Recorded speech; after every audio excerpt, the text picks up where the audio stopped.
സ്വർണ്ണവില കയ്യിലൊതുങ്ങാതെ കുതിച്ചുയരുകയാണ്. ഈ പോക്ക് പോയാൽ പവന് 1,00,000 രൂപയിലെത്താൻ അധികം ദിവസമെടുക്കില്ല. നിലവിൽ ഇപ്പറഞ്ഞ തുകയിലെത്താൻ 6,000 രൂപ കൂടി മതി.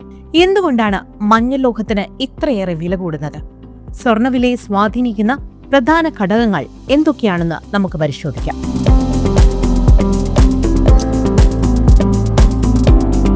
സ്വർണം ഒരു സുരക്ഷിത നിക്ഷേപമാണെന്ന് നമുക്കറിയാം. സ്വർണ്ണവില പ്രധാനമായും അന്താരാഷ്ട്ര വിപണിയെ ആശ്രയിച്ചിരിക്കുന്നു.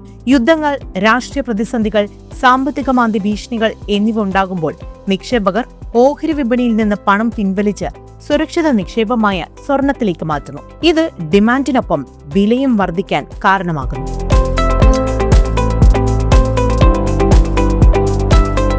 US ഡോളറിന്റെ മൂല്യം കുറയുമ്പോൾ സ്വർണം വാങ്ങാൻ കൂടുതൽ ആളുകൾ തയ്യാറാകുന്നു. ഇത് രാജ്യാന്തര തലത്തിൽ വില കൂടാൻ പ്രധാന കാരണമാണ്. റിസർവ് ബാങ്ക് ഉൾപ്പെടെയുള്ള ലോകത്തെ പ്രധാന കേന്ദ്ര ബാങ്കുകൾ ഡോളറിന് ബദലായി സ്വർണം ശേഖരിക്കുന്നത് വലിയ ഡിമാൻഡ് ഉണ്ടാക്കുന്നു.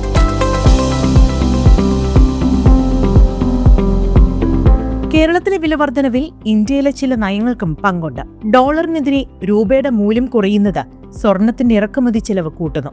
നമ്മൾ സ്വർണം കൂടുതൽ ഇറക്കുമതി ചെയ്യുകയാണ്. കേന്ദ്ര സർക്കാർ സ്വർണത്തിന് ചുമത്തുന്ന ഇറക്കുമതി തീരുവയും 3% GSTയും വിലയെ നേരിട്ട് ബാധിക്കുന്നു.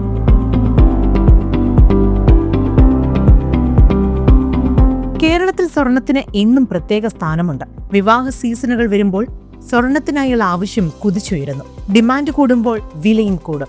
സാമ്പത്തിക സുരക്ഷിതത്വത്തിനായി സ്വർണം വാങ്ങിവെക്കുന്ന മലയാളികളുമുണ്ട്. പണപ്പെരുപ്പത്തെ പ്രതിരോധിക്കാൻ ഏറ്റവും മികച്ച നിക്ഷേപമായി സ്വർണത്തെ കാണുന്നതാണ് പ്രധാന കാരണം.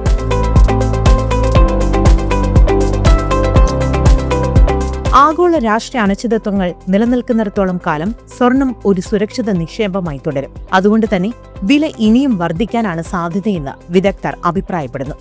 സ്വർണം വാങ്ങുന്നവർ പരിശുദ്ധി ഉറപ്പുവരുത്തി ഹോൾമാർക്ക് ചെയ്ത ആഭരണങ്ങൾ മാത്രം വാങ്ങുക. News desk NC news.